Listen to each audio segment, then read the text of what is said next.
आप देख रहे हैं एसपीटी न्यूज पर 6 जनवरी सोमवार सुबह 6:15 बजे राजस्थान की बड़ी खबरें। ओडिशा के पुरी में जगन्नाथ मंदिर के ऊपर करीब 30 मीटर तक ड्रोन उड़ता नजर आया। इसके बाद से मंदिर की सिक्योरिटी को लेकर अधिकारियों में चिंता है। मंदिर वाले इलाका नो फ्लाइंग जोन घोषित है। अधिकारियों ने बताया कि सुबह 4:10 के करीब ड्रोन को मंदिर के ऊपर उड़ता देखा गया था। पुलिस ने बताया कि मामले की जांच के लिए अलग अलग टीमें बनाई गई है। ओडिशा के कानून मंत्री पृथ्वीराज हरिचंदन ने कहा कि मंदिर के ऊपर ड्रोन उड़ना गैर कानूनी है। सुरक्षा भंग करने वाले व्यक्ति के खिलाफ कड़ी कानूनी कार्रवाई की जाएगी। पूरी एसपी ने टीमें गठित कर घटना की जांच शुरू कर दी है। मुझे उम्मीद है कि संबंधित व्यक्ति की पहचान कर ली जाएगी और ड्रोन को जब्त कर लिया जाएगा। प्रधानमंत्री नरेंद्र मोदी रविवार को दिल्ली के रोहिणी पहुंचे। उन्होंने जापानी पार्क में 35 मिनट भाषण दिया। उन्होंने दिल्ली की आप सरकार को एक बार फिर आपदा सरकार बताया। केजरीवाल को दिल्ली प्रदूषण, शराब घोटाले, स्कूल घोटाले और शीश महल जैसे मुद्दों पर घेरा। पीएम ने कहा, दिल्ली की आपदा सरकार के पास न कोई विजन है न दिल्ली वालों की परवाह है। उन्होंने हर मौसम को आपदा काल बना दिया है। जब काला चिट्ठा सबके सामने उजागर किया तो मुझ पर भड़कने लगे। मोदी ने राजधानी में 12,200 करोड़ रुपए से ज्यादा की योजनाओं का उद्घाटन और शिलान्यास किया। उन्होंने दिल्ली, गाजियाबाद, मेरठ नमो भारत कॉरिडोर के साहिबाबाद से न्यू अशोकनगर तक के सेक्शन का भी उद्घाटन किया। दिल्ली में पिछले 3 दिन से उनका तीसरा कार्यक्रम रहा। कांग्रेस नेता राहुल गांधी ने आईआईटी मद्रास के स्टूडेंट से मुलाकात की। एक्सपर्ट स्टूडेंट से बातचीत का वीडियो शेयर करते हुए राहुल गांधी ने लिखा, सरकारों को एजुकेशन सेक्टर पर खर्च बढ़ाना चाहिए। निजीकरण और वित्तीय सहायता के जरिए क्वालिटी एजुकेशन हासिल नहीं किया जा सकता। राहुल से एक स्टूडेंट ने पूछा कि कांग्रेस और भाजपा की वर्किंग में क्या अंतर है। इस पर राहुल ने कहा, कांग्रेस और यूपीए का आमतौर पर मानना है कि संसाधन निष्पक्ष तरीके से सभी में बंटने चाहिए, विकास सबके लिए बराबर होना चाहिए, समाज का कोई वर्ग इससे ना छूटे। दिल्ली से भाजपा कैंडिडेट रमेश बिगुड़ी ने एक जनसभा को संबोधित करते हुए प्रियंका गांधी पर कमेंट किया। बयान का वीडियो कांग्रेस नेता पवन खेड़ा ने एक्स पर शेयर किया। रमेश बिगुड़ी वीडियो में कहते दिख रहे हैं, लालू ने वादा किया था कि बिहार की सड़कों को हेमा मालिनी के गालों जैसा बना दूंगा, लेकिन वो ऐसा नहीं कर पाए। मैं आपको विश्वास दिलाता हूं, जैसा ओखला और संगम विहार की सड़कें बना दी है, वैसे ही कालकाजी में सारी की सारी सड़कें प्रियंका गांधी के गाल जैसी बना दूंगा। पवन खेड़ा ने इस बयान पर ऐतराज जताया। उन्होंने सोशल मीडिया पर लिखा, यह बदतमीजी सिर्फ एक घटिया आदमी की ही मानसिकता नहीं दिखाती, यह है इसके मालिकों की असलियत। ऊपर से लेकर राष्ट्रीय स्वयंसेवक संघ के संस्कार आपको भाजपा के इन ऊंचे नेताओं में दिख जाएंगे। बात विवाद बढ़ने पर बिदुड़ी ने सफाई देते हुए कहा, मैंने यह बात लालू यादव की कही बातों के संदर्भ में कही है। कांग्रेस उस समय भी चुप रही जब लालू यादव उनकी सरकार में मंत्री थे। अगर मेरी बात से किसी को ठेस पहुंची है तो मैं अपने शब्द वापस लेता हूं। जयपुर में एक बिजनेसमैन को 21 करोड़ का ऑर्डर देकर धोखा देने का मामला सामने आया है। 4 लाख किलोग्राम बादाम का ऑर्डर देकर डिलीवरी नहीं ली। एडवांस दी रकम को वापस लौटाकर उधार माल देने के लिए धमकाया। दौलतपुरा थाने में पीड़ित बिजनेसमैन ने मामला दर्ज करवाया है। पुलिस ने बताया, दौसा निवासी बिजनेसमैन ने रिपोर्ट दर्ज करवाई है। वह दौलतपुरा स्थित एक फर्म में बादाम का होलसेल बिजनेस करते हैं। गनगौरी बाजार स्थित एक बिजनेसमैन से उनका लेन देन था। आरोप है कि अप्रैल 2024 में आरोपी की ओर से 4 लाख किलो बादाम का ऑर्डर दिया गया। ऑर्डर दिए के बाद बादाम की कीमत करीब 21 करोड़ रुपए है। एडवांस के तौर पर 1 करोड़ 69 लाख रुपए दिए गए। 15 जनवरी 2025 में ऑर्डर का माल भिजवाना तय हुआ। आरोपी ने ट्रिप दलाली रकम व पुराने डिफेंस अमाउंट को लेकर 80 लाख रुपए दिए एडवांस रकम में से वापस ले लिए। बादाम के एवज में उनके पास 79 लाख रुपए ही बाकी रह गए।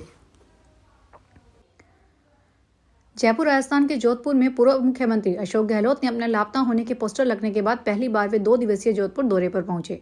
हाल ही में सरदारपुरा से वर्तमान विधायक अशोक गहलोत के खिलाफ जनता ने अनोखा विरोध दर्ज करवाया था। गहलोत के ओएसडी रहे लोकेश शर्मा ने गहलोत के जोधपुर दौरे को लेकर निशाना साधा है। वार्ड नंबर 79 निवासी सांसी कॉलोनी और रातानाड़ा की बस्तियों में जगह जगह लापता विधायक के पोस्टर लगाए गए। साथ ही विधायक बनने के बाद अपने क्षेत्र में जनता की समस्या जानने के लिए नहीं आने का भी आरोप लगाया था। अशोक गहलोत का पोस्टर विवाद के बाद जोधपुर दौरा सियासी चर्चाओं में बना हुआ है। राजस्थान में पूर्व मुख्यमंत्री अशोक गहलोत ने एसआई भर्ती को लेकर कहा, ये लोग खुद चाहते हैं कि ये मामला लंबा खींचे, जिससे माहौल बिगड़ा रहे। पिछली गवर्नमेंट के समय पेपर लीक हो गया। गहलोत रविवार को जोधपुर पहुंचे थे। इस दौरान उन्होंने प्रदेश सरकार के 1 साल के कामों को लेकर सवाल खड़े किए। उन्होंने पेपर लीक, रिफाइनरी जिलों को घटाने सहित अन्य कई सवालों पर जवाब दिए। उन्होंने मीडिया से इंग्लिश मीडियम स्कूलों को लेकर कहा, ये एक ऐसा प्रयोग पूरे देश के अंदर किया गया था कि हमारे गांव के बच्चे इंग्लिश पढ़ने लग गए, समझने लग गए, बोलने लगे थे। मैं खुद से शिविरों के अंदर गया था तो देखा था कि हमारे बच्चे इंग्लिश में बात कर रहे हैं। आज जमाना इंग्लिश का है, एआई और आईटी का है। आने वाले वक्त में देश में और अंतर्राष्ट्रीय स्तर पर बच्चे कंपटीशन कर पाते। इंग्लिश लैंग्वेज का महत्व बढ़ गया है। अजमेर में उर्स मेला 2025 में भाग लेने के लिए करीब 100 पाक जायरीन आज यानी सोमवार को अजमेर पहुंचेंगे। पाकिस्तानी जायरीन के लिए पुलिस व प्रशासन की ओर से सेंट्रल गर्ल्स स्कूल पुरानी मंडी में व्यवस्थाएं की गई है। पाकिस्तानी जायरीन 6 जनवरी से 9 जनवरी तक उर्स में भाग लेने के बाद 10 जनवरी को अजमेर से प्रस्थान करेंगे। अतिरिक्त जिला मजिस्ट्रेट गजेंद्र सिंह राठौड़ ने बताया कि हजरत ख्वाजा मोइनुद्दीन चिश्ती के 813वें उर्स 2025 में सम्मिलित होने वाले पाकिस्तानी जायरीन को केंद्रीय बालिका उच्च माध्यमिक विद्यालय पुरानी मंडी में ठहराया जाएगा। राजस्थान बीजेपी प्रदेशाध्यक्ष मदन राठौड़ ने राज्य सरकार द्वारा अंग्रेजी माध्यम स्कूलों पर बनाई गई समीक्षा केटी पर गोविंद सिंह डोटासरा द्वारा दिए गए बयान पर कहा कि कांग्रेस ने शिक्षा क्षेत्र में अव्यवहारिक व्यवस्था कर बच्चों के जीवन को बर्बाद करने का षड्यंत्र रचा था।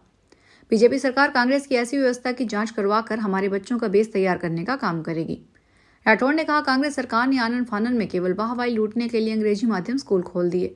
इन स्कूलों में न तो इंफ्रास्ट्रक्चर की व्यवस्था की और न ही अंग्रेजी पढ़ाने वाले शिक्षकों की नियुक्ति की।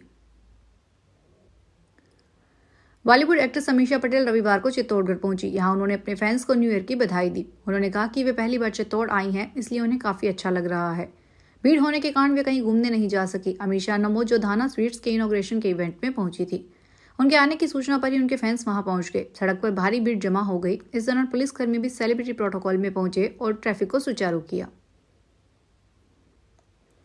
राजस्थान की 11 नदियों को जोड़ा जाएगा। इससे पहले राजस्थान हरा भरा हो सकेगा। इस प्रोजेक्ट के लिए केंद्र सरकार ने 70,000 करोड़ मिलेंगे। यह बात केंद्रीय जल शक्ति मंत्री CR पाटिल ने जल संचय एवं संवर्धन को लेकर खदगड़ा के गोवर्धन विद्या विहार खेल मैदान में चल रही रामकथा के दौरान कही। CM भजन लाल शर्मा भी मौजूद थे। पाटिल ने कहा कि PM मोदी ने जल संचय में जन भागीदारी की बात की थी, जिससे खदगड़ा के ग्रामीणों ने साकार कर दिखाया है। पूर्व PM अटल बिहारी वाजपेयी का सपना था कि नदियों को जोड़कर सूखे क्षेत्रों को हरा भरा किया जाए। उसी दिशा में काम करते हुए 11 नदियों को जोड़कर राजस्थान को हरा भरा बनाएंगे। इसके लिए राजस्थान को केंद्र सरकार बजट देगी। लोगों को रोजगार मिलेगा और पलायन को रोका जा सकेगा। पाटिल ने मोरर नदी के प्रोजेक्ट की DPR बनाकर भेजने को कहा है। राजस्थान सब इंस्पेक्टर 2021 रद्द करने की मांग को लेकर लगातार बयान दे रहे मंत्री किरोड़ी लाल मीणा अचानक इस सवाल पर खामोश हो गए। किरोड़ी लाल मीणा बीजेपी प्रदेश अध्यक्ष मदन राठौड़ से मिलने पहले जयपुर कार्यालय पहुंचे थे। यहां मीडिया से बात करते हुए उन्होंने प्रदेश अध्यक्ष से मिलने का कारण बताया। जैसे ही उनसे पूछा गया कि आपको लगता है कि SI भर्ती परीक्षा रद्द होगी, किरोड़ी ने मुंह पर उंगली रख ली। इसके साथ ही जमानत पर चल रहे ट्रेनी SI को निलंबित करने के मामले में किरोड़ी लाल से पूछा गया कि आपके विरोध के बाद सरकार ने यह निर्णय लिया है क्या। इस पर किरोड़ी ने कहा, हम एक राय हैं, कोई विरोध नहीं है, आपस में मिलकर निर्णय होगा। मैं शुरू से SI भर्ती रद्द करने की मांग को करता रहा हूं। यह प्रकरण सरकार के स्तर पर चल रहा है। इसमें सरकार क्या करेगी, मुझे इसकी जानकारी नहीं है। साइबर क्राइम पर अंकुश लगाने, साइबर प्रकरणों एवं परिवादों के निर्धारण एवं लोगों को साइबर सुरक्षा और साइबर अपराधों के प्रति जागरूक बनाने के उद्देश्य से पुलिस द्वारा 2 जनवरी से 31 जनवरी तक विशेष साइबर अभियान साइबर शेल चलाया जा रहा है। इसके तहत रविवार को दौसा जिला मुख्यालय के पंडित Naval Kishore Sharma government PG college के क्लासरूम में साइबर जागरूकता अभियान का कार्यक्रम चलाया गया। ASP लोकेश सोनवाल ने बताया कि साइबर क्राइम की रोकथाम, अपराधियों की धरपकड़ एवं जन जागरूकता के लिए पूरे जनवरी माह ऑपरेशन साइबर शील्ड नाम से एक विशेष अभियान चलाया जा रहा है। अजमेर में ख्वाजा गरीब नवाज के 813वें उर्स के अवसर पर देश के रक्षा मंत्री राजनाथ सिंह की ओर से रविवार को चादर पेश की गई। दरगाह कमेटी के पूर्व उपाध्यक्ष मुनव्वर खान चादर लेकर आए थे। उन्होंने मजार शरीफ पर चादर पेश की और देश में अमन, चैन, खुशहाली की दुआ मांगी। फिर रविवार को जयपुर आवास से रवाना होकर दोपहर में वो अजमेर पहुंचे।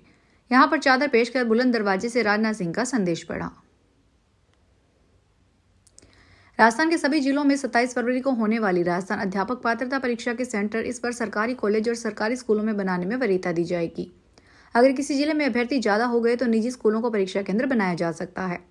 परीक्षा आयोजन का जिम्मा राजस्थान माध्यमिक शिक्षा बोर्ड अजमेर को सौंपा गया है। परीक्षा में 15 से 20 लाख परीक्षार्थी के शामिल होने का अनुमान है। इससे ज्यादा परीक्षार्थी जयपुर, सीकर, झुंझुनू व अलवर में हो सकते हैं। परीक्षा केंद्रों पर नकल आदि प्रकरण रोकने के लिए सुरक्षाकर्मियों को तैनात किया जाएगा। सुरक्षा के प्रति केंद्र 4 सुरक्षाकर्मी तैनात किए जाएंगे। इसमें 2 पुरुष और 2 महिला सुरक्षाकर्मी शामिल होंगे। साथ ही प्रश्न पत्रों को जिला कोषागार में रखा जाएगा। इसके अलावा रीट परीक्षा से जुड़ी हर गतिविधि की वीडियोग्राफी, फोटोग्राफी की जाएगी। सुरक्षा की दृष्टि से CCTV कैमरे लगाए जाने की भी योजना है। फिलहाल बड़ी खबरों में इतना ही। ताजा खबरों को देखने के लिए चैनल को सब्सक्राइब करें। देखते रहिए SPT न्यूज। धन्यवाद।